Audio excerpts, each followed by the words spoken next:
Assalamu alaikum. I'm Samira Naveed, Director and Principal at Lead School System Al Masoom Campus, Shekhupura. Besides this, I'm CEO of CCB Citizen Community Board. CCB का agenda ये है कि मुआशरे में जितने भी बिगाड़ पैदा हो रहे हैं या प्रॉब्लम्स, इश्यूज क्रिएट हो रहे हैं, चाहे वो बहुत इनिशियल स्टेज में हैं, बहुत माइनर से हैं, बट ये माइनर से इश्यूज कल कलां को बहुत बड़े बनते हैं.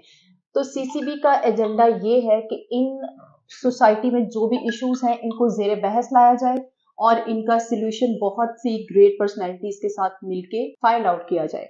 तो हमारे साथ एक बहुत ही मोतबर और रिनाउंड पर्सनैलिटी मौजूद हैं, सर अख्तर अब्बास साहब.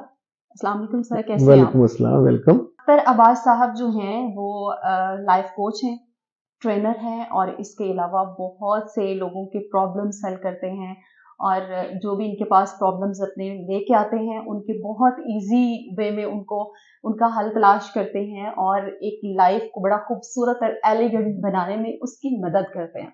तो इनसे आज बात करते हैं. सर, हमारे मुआशरे के कुछ अलमियात हैं और वैसे अफसोसनाक होते हैं कि हम उनको बहुत कॉमन सा और ऐसे ट्रीट कर रहे होते हैं कि बहुत कोई मेजर नहीं है, इनका कोई इशू नहीं, लेकिन जब वो रिजल्टेंटली वो इस कदर अजीब सा रिजल्ट दिखाते हैं और इवन अगर हम स्टूडेंट्स की बात करते हैं तो साइकोलॉजिकल कॉन्स्ट्रेंट पे हमला करते हैं. ठीक है. एक फैमिली को डिस्ट्रॉय कर देते हैं. ओके. ठीक है. तो इस तरह के इश्यूज अगर हम ज़ेरे बहस लाते हैं तो बहुत ही फ्रूटफुल होगा. चले हम अपनी कॉन्वर्सेशन का आगाज करते हैं बाकायदा तरीके से कि सर, एक स्टेटमेंट मैंने पढ़ी एक आर्टिकल में जिसमें ये लिखा था कि we conceive education as socialisation of younger generation. बच्चे को एजुकेशन, मेरे ख्याल में तो फर्स्ट स्टेप ये होना चाहिए कि सोशलाइजेशन सिखाएं कि बच्चा मैनर्स वाइज, एटिकेट्स वाइज कैसा है. अब अगर हम ये एजुकेशन जो मैनर्स वाइज, एटिकेट मतलब सॉफ्ट स्किल्स बच्चों को सिखा रहे होते हैं, तो हर बच्चे के सीखने के अपना एक नजरिया होता है और अपना एक टाइम होता है. हर बच्चा यूनिक होता है और सेम टाइम पे सारे बच्चे नहीं सीख सकते. Are you getting?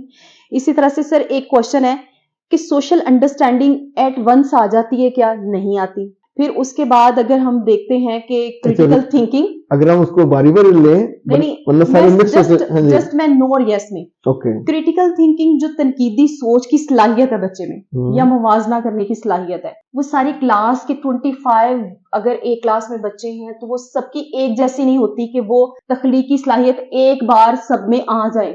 टाइम पे सबका डिफरेंट होता है, राइट? क्या आप इस बात पे यकीन रखते हैं कि हर बच्चा एक ही जहनी कैपेबिलिटी का या एबिलिटी का मालिक होता है? क्या हर बच्चे का जाती जो घरेलू बैकग्राउंड होता है या फिर हम ये कह सकते हैं कि जो केस स्टडी होती है वो एक जैसी होती है? जब सारे बच्चे अल्लाह ताला की जात ने मुख्तलिफ पैदा किए हैं और मुख्तलिफ घरानों में पैदा किए हैं, तो फिर हर बच्चे के लिए एक जैसी सोच क्यों? हर बच्चे से एक जैसी एक्सपेक्टेशंस क्यों? इसी को टैबू कहते हैं और टैबूज की वजह से लोगों की जिंदगी बर्बाद होती. टैबूज की वजह से, टैबूज चूंकि मुख्तलिफ तरह के होते हैं, छोटे भी बड़े भी, और इनको अगर एड्रेस ना किया जाए बिल्कुल तो चीजें ना सिर्फ मिक्स हो जाती हैं, कंफ्यूज होती हैं, बल्कि बच्चों की जिंदगी बर्बाद हो जाती है. घर में 3 बच्चे हों या 4 तो चारों एक जैसे नहीं होते, एक ही माँ के. और मेरे पास ऐसे बेशुमार केसेस आते हैं कि जो बड़ा बच्चा है वो माँ को पसंद है, जो सबसे छोटा है बाप को पसंद है, जो दरमियाना है वो किसी को भी पसंद नहीं है. 20-20 साल वो इग्नोर्ड जिंदगी बसर करते हैं. अब उन पे नहीं तवज्जो जाती, ना वो ग्रूम हो पाते हैं, ना सोशलाइज कर पाते हैं. माँ और बाप चाहे जितने मर्जी बड़े कामयाब और किसी भी मनसब पे हो. अच्छा, इसी तौर पे हम चीजें मिक्स करते हैं. स्कूलों में जो दौड़ है वो रिजल्ट की दौड़ है, ग्रूमिंग की दौड़ है ही नहीं है. देखिए ना, जब हम खाना की लंच कर जाएं तो लंच का मेन्यू अलग होगा, हाई टी का अलग होगा.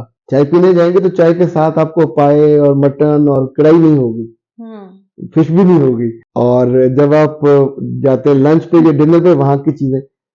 इस्लामी तारीख में और इससे पहली तारीख में 2 चीजें बहुत नुमायां थी कि अगर 20 साल बच्चा पढ़ता है तो उसमें 10 से 15 साल वो अदब अदाब सीखता था.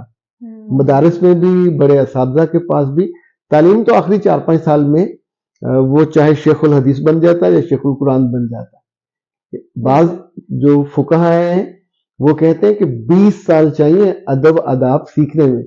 लेकिन अब ये देखें, जिन्होंने सीखे वो दुनिया के बड़े लोग बने. अब हम स्कूल्स में नहीं सिखाते, जी और बिल्कुल जिसकी वजह से बच्चे पढ़ाई में बहुत अच्छे होते हैं, ज़हनी तौर पे बहुत तेज होते हैं, लेकिन जो ही वो 8वीं से 9वीं में जाता है तो एग्जैक्टली उसकी पढ़ाने वाली टीचर अनसेफ हो जाती है। फिर इनिशियल स्टेज पे ये सारी तरबियत और तालीम का हिस्सा एक बना देना चाहिए इदारों को, वालिदैन को, टीचर्स को। तो it is a continuous effort to impose on child's way of seeing, feeling, acting which he could not arrive at spontaneously.